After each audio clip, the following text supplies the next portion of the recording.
السلام علیکم۔ بسم اللہ الرحمن الرحیم۔ سوال نمبر 171164، عنوان: غلطی سے فرض نماز تنہا شروع کر دی اور دوسری طرف جماعت شروع ہو گئی تو اب کیا کیا جائے؟ سوال: اگر غلطی سے جماعت کے بغیر نماز ادا کر لی حالانکہ جماعت کھڑی ہو گئی تھی تو کیا کرنا چاہیے؟ کیا جماعت میں شامل ہوا جا سکتا ہے؟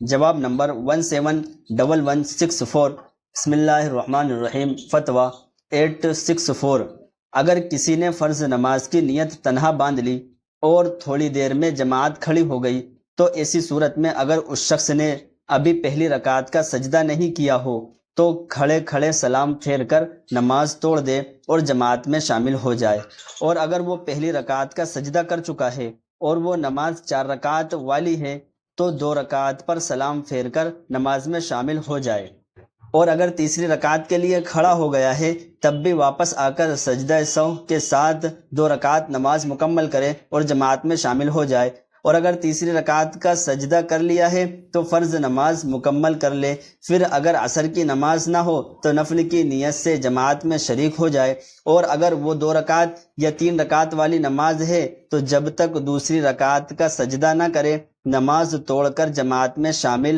ہو جائے، اور اگر دوسری رکعت کا سجدہ کر لیا ہے تو اپنی فرض نماز مکمل کریں، اور اس صورت میں نفل کی نیت سے بھی جماعت میں شامل نہ ہو، کیونکہ فجر میں نفل ممنوع ہے اور مغرب میں 3 رکعت نفل ہوگی، جبکہ نفل 3 رکعت نہیں ہوتی، اور 3 کی جگہ 4 رکعت کرنے میں امام کے مخالف ہے۔ واللہ تعالی عالم۔ دارالفتہ دارالعلوم دیوبند۔ السلام علیکم۔